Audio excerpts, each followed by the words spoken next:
So you're really a 90s fan. Okay, Ted Kaczynski, here's some more stuff for you. Stop it, you sicko! It's I Love the 90s, Part 2. And this is 1996 again. Hey, that's prime time, baby. The flicks. The fashion. The trend. The TV. G'day, I'm Steve Irwin. The tunes. The totally gangster years that gave us even more burning questions. Can a totally fried hippie make a good sperm donor? Did they have sex? I mean, I can't imagine David Crosby crawling up on anybody. What's the big deal about a bunch of foreigners doing an Irish jig? I am the king of dance! And why are all these rappers busting caps on each other? It's like there was an East Coast, West Coast fatwa. That's crazy. The answers to those questions, plus, if they're talking about menstrual cycles, it must be seventh heaven. And move over, Mary Lou. Bella loves Carrie. Because you still love the 90s.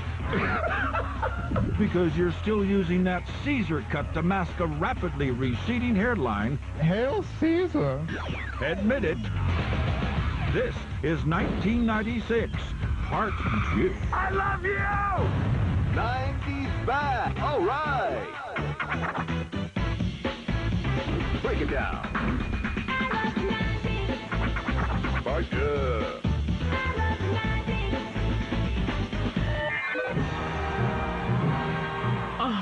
The Summer Olympics, the U.S. gymnastic team. That is a Disney movie that was waiting to happen. The big thing that I remember the most from the U.S. women's gymnastics team was Carrie Strug. Didn't Carrie Strug have like a broken leg or something, and then she did the pole vault? She had multiple fractures in her leg as she went over the pommel horse. You'd shoot a horse for less than what this girl had to go through. The U.S. had only so many points, and they needed Carrie to hit the vault properly and then stick the landing.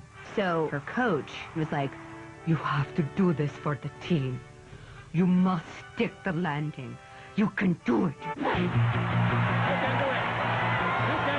You can do it. You can do it. You can do it! And little Carrie Strug was like, "Okay."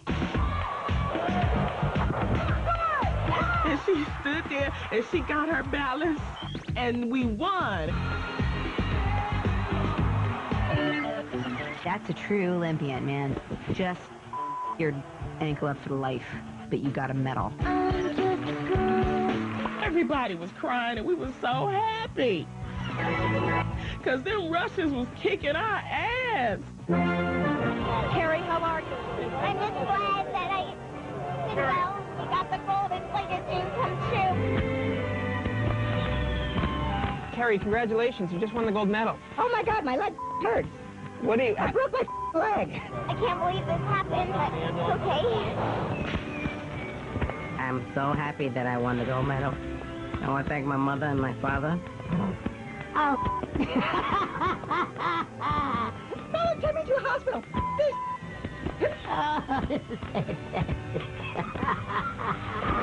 As if. G'day, I'm Steve Irwin, and these are highly venomous sea kraits. What the hell is that guy thinking?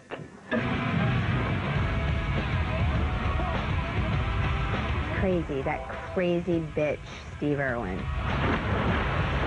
Wow. Oh, I just swallowed a mosquito. You ever seen a real crocodile?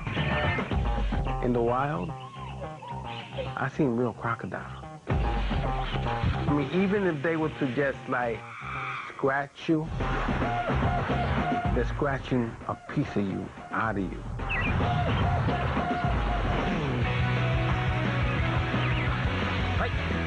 You're The first time I saw him, I was like, that guy is a hilarious mental patient. Today, I'm gonna French kiss a scorpion. See how far I can get. Maybe I can get to third base. Ah, crikey! Ah! Ow, ow, ow. Nearly removed my nipple. Crikey! My crikey! Have a look at this! I haven't got any teeth, but that... My name is Mud.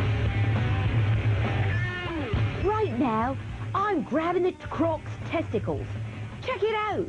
Hey, does it? He's flinching. Look at him going nuts. And it's like, well, yeah, Steve, you're grabbing his testicles. See this? If he was to eat me, that's it. He's already pooping me out, hasn't finished eating me. You know what I'm saying? I love 96. Thus from my lips, by thine my sin is purged. And have my lips, isn't it they have took? Sin from my lips, O trespass sweetly urged. Is that the one that they called Shakespeare's Romeo and Juliet? That was a pathetic commentary on the ignorance of the society. They had to call it Shakespeare's Romeo and Juliet. What's it going to be? DJ Jazzy Jeff's Romeo and Juliet? It was Romeo plus Juliet. Equals box office gold. Starring Claire Danes and Leonardo DiCaprio and the fabulous Zach Orth. The hot dog of the House of Capulet moves me! Check, you'll see Zach Orth is in Romeo plus Juliet. When I saw it, you just went into this world of Shakespeare, but yet it was modern day. And it was fantastic, with music and dancing and lights and sounds. And Shakespeare was brought to the masses. Romeo and Juliet. I thought the writing was good, but it felt a little dated somehow. I don't know, not very fresh. I've heard it before. The love I bear thee can afford no better term than this. Thou art a villain. Two houses, both alike in dignity, where civil blood makes civil hands unclean. I like Leonardo DiCaprio as Romeo. What a good-looking boy. Doesn't hurt that he's talented, too. I actually think he'd have been better as Juliet, to be quite honest, because I think he was a bit girly at that point in his life. Forsooth, what light on yonder breaks, or something like that. What light to yonder window breaks? Oh, Juliet, aren't you lovely? And what a rack! They're star-crossed lovers, kept apart. He takes her from behind. Is that right? That's a sweet movie. You're lovely, so are you. Our parents don't get along. Let's kill ourselves. All right. That's basically the plot of Romeo and Juliet. I don't suppose I would drink poison for love. Unless it had some Jack in it. Then I might. Sniff glue. Why not drink poison? Whatever. Hail Caesar! Hail Caesar! Hail Caesar! The balding man's gift from God.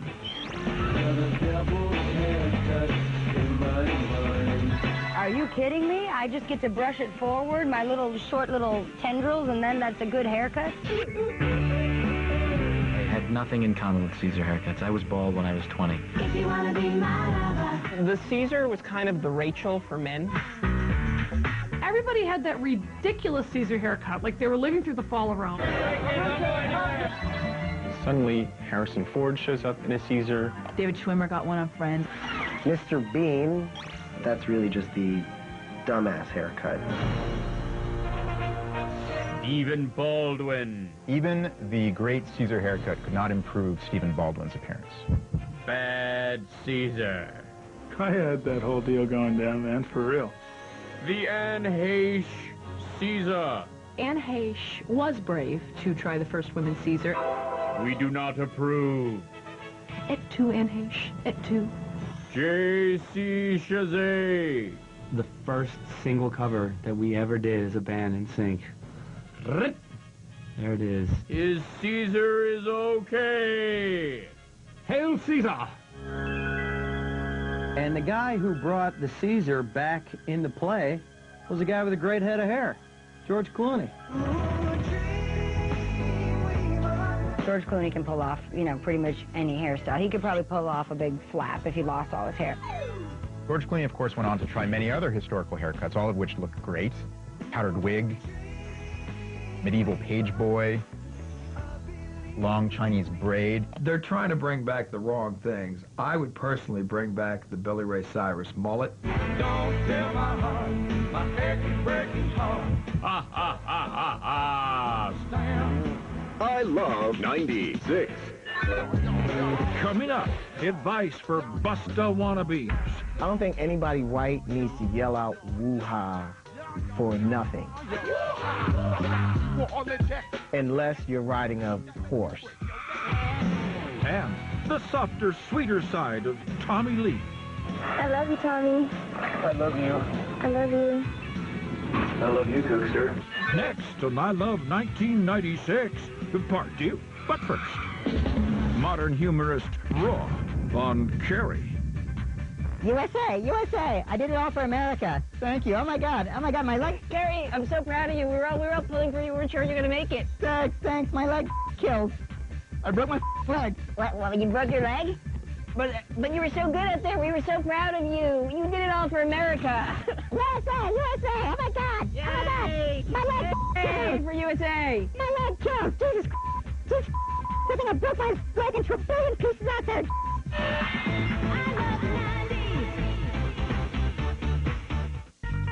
And Stein's Pimpus Tracks of 1996. Stop, collaborate, and listen. Ben Stein's back with a whole new invention, namely the Pimpus Tracks of 1996.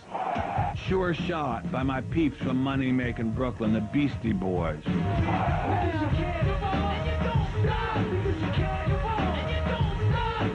California Love by Tupac Shakur and Dr. Dre.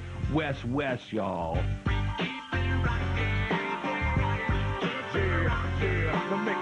Crossroads, Bone Thugs and Harmony, hitting us with a cappella.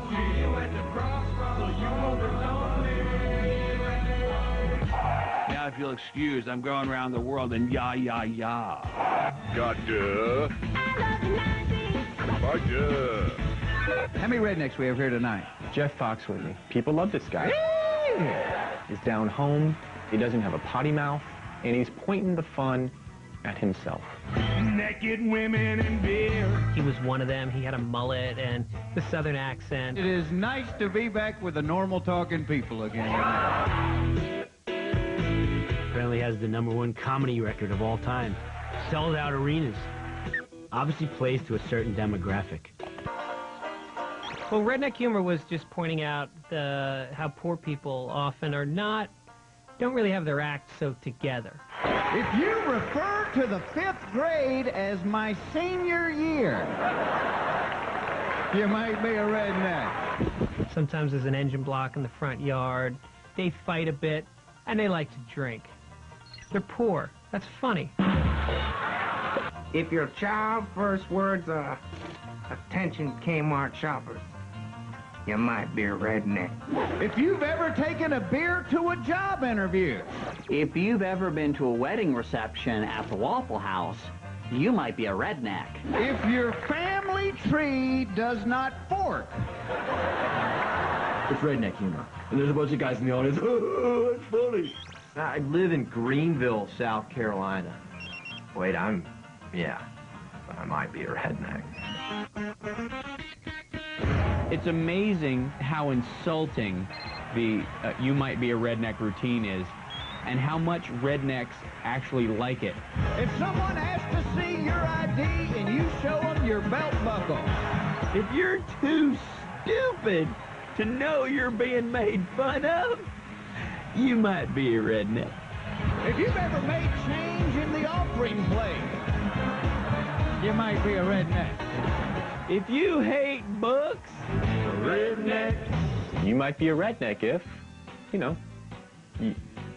you're from the South.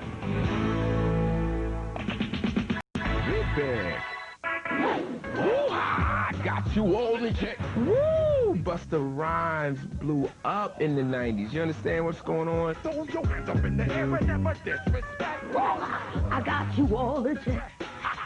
me. It was almost like he wasn't real because he was so much energy. He seems to be making it up as he goes along.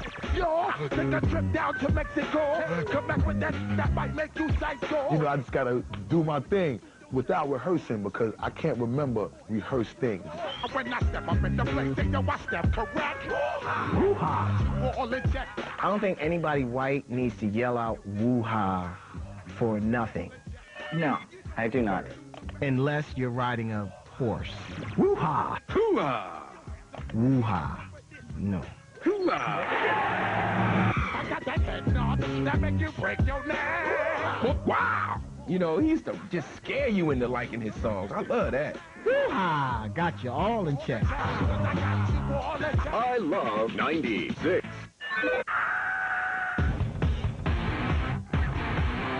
Pam and Tommy made the sex tape. Now, I didn't see, but I heard it was a pretty wild tape.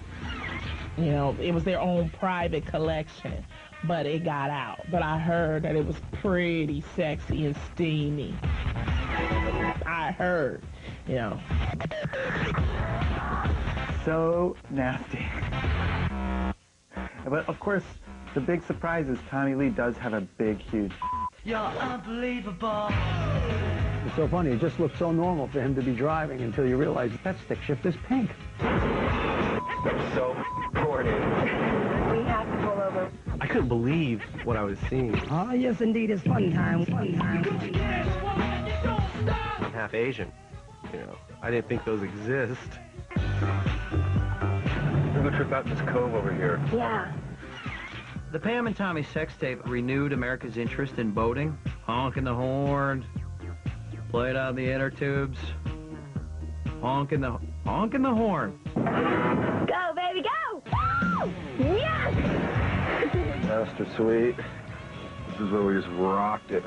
I love you so much. I love you. Love you. I love you! The weird thing is, like, they're making this sex video, but they're so like, I love you. I love you. I love you, Tommy. I love you. I love you. I love you, Cookster. Like, shut up! Just... Sometimes I feel like a boy. I love you. I love you. I love you. Oh, I love you. Guys raved about that video. Never before in history have straight heterosexual men been so enamored with another man's penis. Dude's like, yo, man, did you see Tommy Lee? They're like, yeah, he one of the brothers, man. No, he better than the brothers.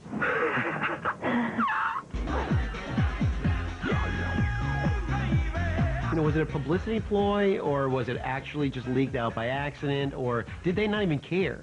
Honestly, that tape doesn't get into the hands of the public unless they want it to.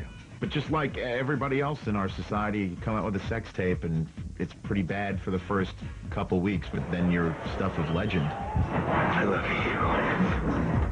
I love 96. Coming up, David Crosby's plethora of fatherly virtues. Except for the morbid obesity, the baldness, the walrus look, and the dependency on opiates, a lady could do a lot worse. Plus, who's ready for prime time? Prime time. Prime time. That's Dion, boy. Next on I Love 1996, Part D. But first, Jay and Silent Bob, guys will go gay for. Ladies, Jay and Silent Bob are in the Hills House.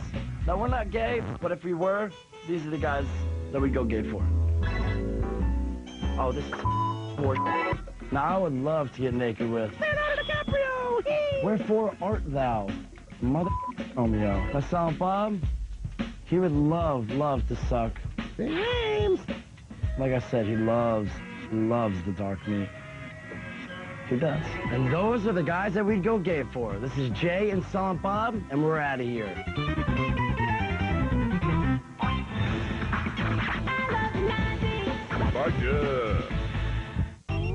Hello and welcome to Booty Phone. You have selected the slow jams of 1996, also known as the best songs to put on when you're having a long session of sexual intercourse. Rated R. Please select one of the following options. 4,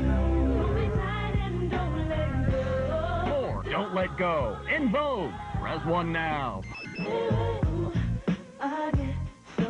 4, You're Making Me High. Tony Braxton. Press 2 now. I like the way you work it. No diggity. I thought to bag it up. 4, No Diggity. Blackstreet. Press 3 now.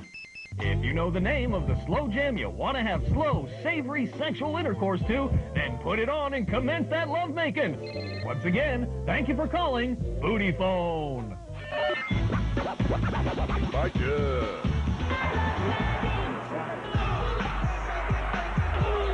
Deion Sanders. Today he was on the football field for the Atlanta Falcons. On Tuesday he'll be on the baseball field for the Atlanta Braves.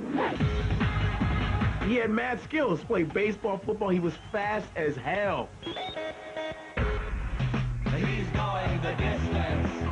He wasn't called sometime. He was called prime time. Prime time. Prime time. That's Deion, boy. He's a showman. He was like, you know, when he come in, cameras is on, baby.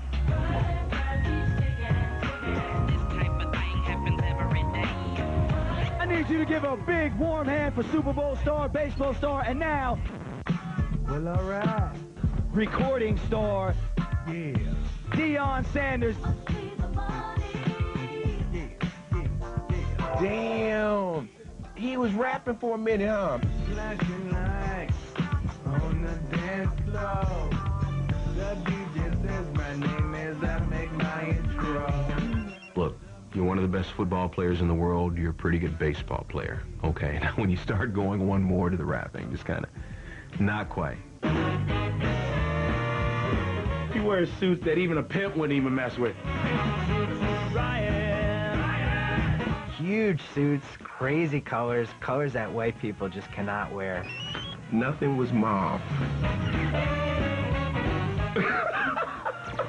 I remember Deion in furs. Rico. Which is interesting because he played for Dallas. Suave. And he also played for Atlanta, which aren't the coldest cities in the world. That's prime time, baby. All bad. In 1861, we had North versus South. In 1996, we had East versus West. It's like there was an East Coast, West Coast fatwa. There was a rap jihad. The East Coast ain't got no love for Dr. Dre and Snoop Dogg and Death Row. We don't give a The East Coast is like, we invented this rap thing, we invented hip-hop, and the West Coast was like, you guys ain't giving us the respect that we need. It was like, oh, the rappers are fighting. Wait a minute, they're really shooting each other in the face. You know, it escalated to the point that two of the most profound hip-hop artists of all times lost their lives. Tupac got killed in Las Vegas in 1996, right on a strip. My goodness, those rappers are crazy. At the end of it, Biggie's dead. Tupac's dead. What's the matter with those guys? So many other people you could shoot. No one's shooting Two Live Crew or Vanilla Ice. Damn, it feels good to be a gangster. Who killed Tupac? Ryan Seacrest. I think everybody knows that. I think it was the fat guy from PM Dawn killed Tupac, because Fatty was like, no one listens to us anymore. They like this real rap. Let's get him, and then I'll eat him, because I'm fat. Is Tupac still alive? People can have Elvis, they can have Tupac. You know, wish him to be alive. Who else had a Tupac sighting at the mall, whatever. I don't think people want to believe that Tupac is dead. I mean, the guy's made more albums dead than he was alive, so it's questionable. No, they're dead. They died. He probably wasn't even that cool. If I think Tupac was cool, white guy, kind of balding, if I think you're cool, your career's over anyway. Yeah, that Will Smith, he's great, isn't he, kids? I love 96. Jenny McCarthy, loud, obnoxious, stunning, beautiful, good times. The one thing I remember about Jenny from that year is really being happy that somebody that hot can be that funny. What the hoo-ha? She first was on Singled Out and was really fun, good-looking girl. Stop it, you sicko! And then she did a show for MTV, a sketch show. She's super, super hot, and then actually funny. You know, certainly funnier than most girls that have ever been in Playboy. Jenny McCarthy was really every guy's wet dream, just voluptuous and sexy and silly, and any girl that will fart and laugh about it, you know, you're halfway home, because that usually takes a year of intimacy to build up to that moment. That's kind of cool for about 10 minutes, but then you kind of want your hot girlfriend to just be a hot girlfriend. Like, save some of the mystery, baby. Oh, man, I remember seeing a picture of Jenny McCarthy taking a crap. She was just on the toilet, just like... This is not the picture you want to see, you know, when you think someone's hot. There is nothing sexy about a girl pooping on the toilet. I don't want to see Jenny McCarthy defecating. I want to see her pouting. I want to see her naked. Now all I think of is Jenny McCarthy naked pooping. I think that was her downfall. Let me see your doo-doo print. Duh. Melissa Etheridge and Julie Cypher wanted to have kids. And it was great. Everybody's like, oh, okay, you know. Celebrities can get pregnant any way they want because they're better than us. So Julie got pregnant. They never revealed who the dad was. What do they call it? It's a, not a cliffhanger. The secret is out for rock star Melissa Etheridge. She's finally revealed the name of the father of her 2 children. That was secret forever. And then finally one day they say, okay, we're going to say who the dad is. Etheridge says rock legend David Crosby is the biological dad. It's a wonderful birth. The doctor went, congratulations, it's a drug-addicted lesbian. Was I shocked? No, I mean, it's not shocking. It's just like, oh, okay. Why? I'm sure it's a big compliment. He's probably like, well, all right, I guess I could do you the solid and, you know, cough up some of my spunk. Did they have sex? I mean, I can't imagine David Crosby crawling up on anybody. It totally makes sense. If you're scouting around for some top-grade baby juice, you got to look at David Crosby. I kept thinking just about the liver. You know, but I guess sperm is some remarkable self-generating thing, regenerating thing. Maybe I'm making that up. Except for the morbid obesity, the baldness, the walrus look, and the dependency on opiates, a lady could do a lot worse, because he can harmonize. If I had to pick a sperm donor, I would have to pick Orlando Bloom. We could do it natural, Orlando. I like that,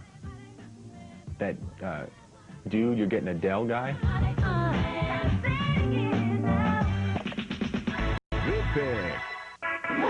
I believe I can fly.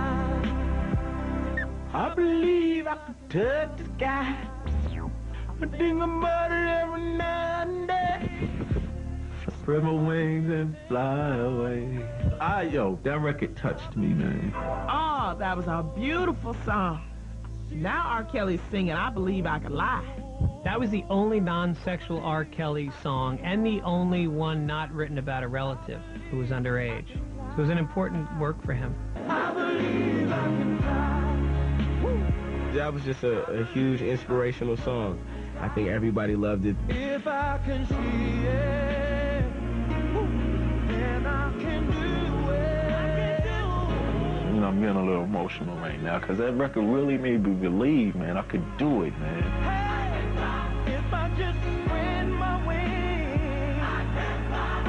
We were actually recording once, I think, in Florida, and R. Kelly was in the other studio, and his posse was in the green room. And I made the mistake of sitting down next to somebody I think was the girlfriend du jour.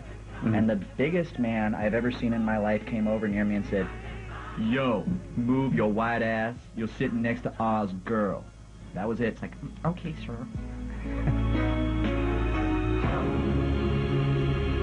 Home, home, home. I love that song. I love 96. Coming up, shocking similarities between the Unabomber and a certain someone. I thought the sketch looked nothing like me. I have no idea what they're thinking. I thought when I got arrested in cavity search, that was totally inappropriate. Next on I Love 1996, Part 2. But first... Andrea's 90210 Lost Diary. Dear Diary, May 22nd, 1996. Donna started dating Cliff, the fireman, even though she still loves David, who inherited a ton of money and became manic depressive, of course. He's the whitest rapper ever. Anyway, Steve finally told Kelly he started the high school rumors that she was a slut. I just love that, Steve. Rather see you than be ya. Parker. College Radio Cutout. 96. Hey, straight out of the OC. Lit here with the college radio cut of 1996. What I Got by Sublime. That's what I got. Don't start a riot. You feel it when the dance gets hot. Loving is what I got. I said remember that. Loving is what I got. I remember that. What I Got, 1996's college radio cut on the low end of the dial. Got duh. The so-called Unabomber has spoken out. Blamed for 16 bombs over the last 17 years, he says his goal is the destruction of the worldwide industrial system. Unabomber was a guy that was seeking attention, and the only way he could start doing it was by sending people these packages with these bombs in them. Jeez, what was he thinking? Hey, what's this? A letter shaped like a bowling ball. Unabomber had this sort of manifesto that corporate America was destroying the world's environment. He thought that technology was ruining things.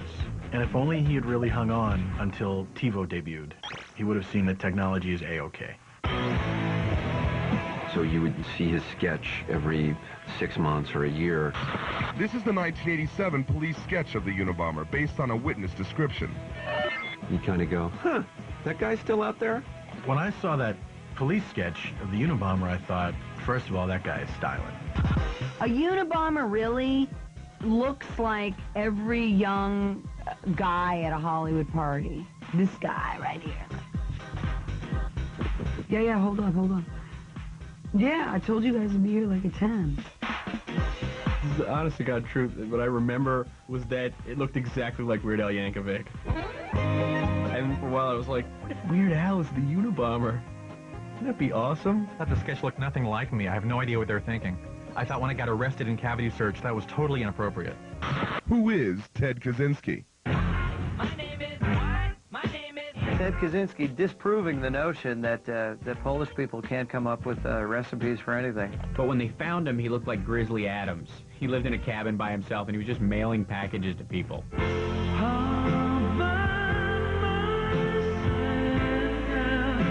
His hair was wild and dirty. He actually was quite filthy. Who doesn't want to move into the forest of Montana with a knapsack full of lentils and just spew hatred for the world? You know? I love 96. Riverdance, the most extraordinary and extravagant dance thing you've ever seen. Every once in a while, Jig Fever sweeps America, and it came back in '96 with a vengeance. Riverdance could wear a vest and like a white flowing shirt and your tap shoes. It's actually really impressive. I think Riverdance was popular in the same way a house fire is popular. You're just watching it going, what is going on exactly? Like their upper body is so still, but their legs are like ding ding ding ding ding ding ding ding ding ding. Ha! Tap tap tap tap tap.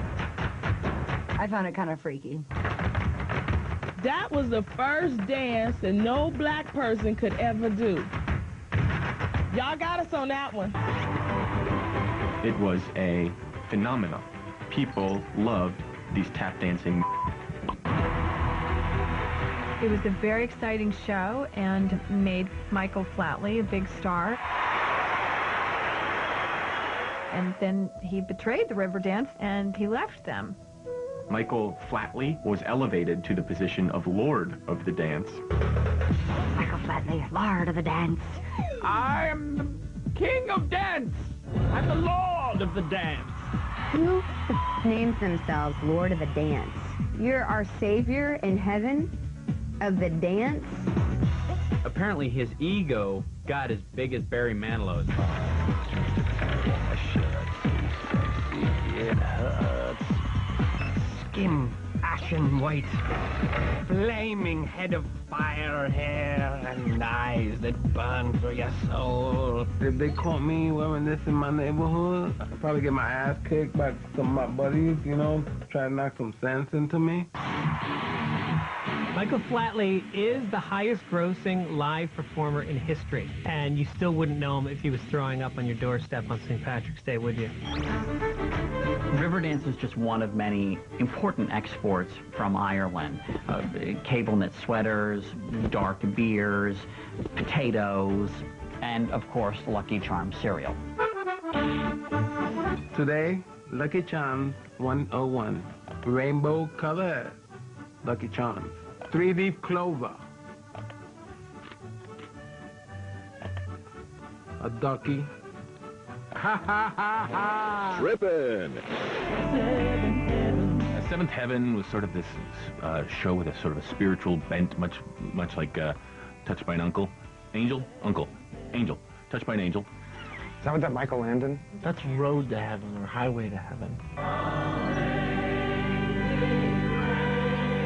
Well, your mother and I, we decided maybe we should reconsider that policy we have about you're only going out with boys your own age. Matt told you, didn't he? I hate him. The dad is a minister. His wife, I guess, is a homemaker. And they have a whole passel of kids. So there's always some kind of heavy issue. You're not a freak. You'll start your period? Was a very special Seventh Heaven. They hit all these really serious issues, and that's what you do on the WNP network. Hey, by the way, did you start your period yet? Because, you know, I was once your age myself, and I found the kids on Seventh Heaven to be very, faux rebellious. Not a baby, you know. I want to eat in my room. I don't think that's a good idea. And they would be very, very whiny. Fine then. But I would be whiny, too, if my dad was a preacher. For everything, there is a season. Why not just cut out the whole Reverend's family in Seventh Heaven and get straight to the meat of the matter and just give Jesus his own sitcom? Hey, hey, hey, hey, it's just a sunny day. That would be a very good idea. Couldn't be like God's house. God's surprise. Full God. It's getting crazy at God's house. What's God gonna do? How about I'm the Man? I love 96. Coming up, before she was Esther, Madonna was Evita. It's about time that not only Madonna play a Latina, but that she do a political opera as well. Next on I Love 1996, Part D. But first, And now, 96. Hi, I'm Emma Bunton. Let's take a look at how the world has changed since I tattooed Baby Spice on my bum. Then Gwyneth Paltrow, apple of Brad Pitt's eye, now mother of Apple. Then Olympic gymnast Dominique Moceanu was 4'4", now she's 5'3" and legal. Then Rosie O'Donnell ruled the daytime talk shows. Now Ellen DeGeneres is queen. Log on to vh1.com and download your favourite 90s ringtones. Gotcha. Evita, Evita, Evita. I love Evita. I grew up listening to that soundtrack. Basically, it told the story of how she started out as a hoe and then became the first lady of the country. Oh, Evita. You know what was sad about her? Apart from she was a horrible right-wing fascist, she died so tragically young. And then was played by Madonna, who was fabulous. It's about time that not only Madonna play a Latina, but that she do a political opera as well. I knew it would give me a chance to prove that I was an actress. But I thought she'd be like naked when she did it because it's Madonna. She'd be like, forget me. Evita, don't cry for me, Argentina. And Antonio Banderas as Che Guevara sang very well in that movie. To let down your people every time. You were supposed to have been immortal. I thought Antonio Banderas was pretty good, but she so upstaged him. I'd be surprisingly good for you. I wonder if Argentina has actually cried for Madonna at any point. Being in Argentina, we were not welcome there. People in Argentina were aghast. Madonna Ciccone is going to play Eva Perón, our Evita. The Argentinians were up in arms. I remember there were actually signs, Madonna go home. People were freaked out that Madonna was playing this national Argentinian hero. Yeah, well, I think they forgot for a moment that, you know, Eva Perón was a whore. Did you hear that? They called me a whore. They actually called me a whore. But Senora Perón, it's an easy mistake. I'm still called an admiral, yet I gave up the sea long ago. Don't cry for me, Argentina. The truth is I never left you. All through If I ever own a really big house, I'm going to have a balcony put in just so I can sing it at will. I think Evita put the Latin love bug on her, you know what I'm saying? That's why she had the Latin baby. Madonna said, you know what? I want to have a baby. I'm not married. I'm getting older. I'm going to screw my trainer and have a baby. Carlos Leon. Wasn't he a dancer, choreographer, trainer, something? Did he have a profession? I think she learned they are sassy, and they are good, they're so hot, and they're smart, and they work hard, and good people. Definitely into her Latin lovers, isn't she? I think I must have been Latin in another life. Now they do the forbidden dance together, and that's it. I love 96.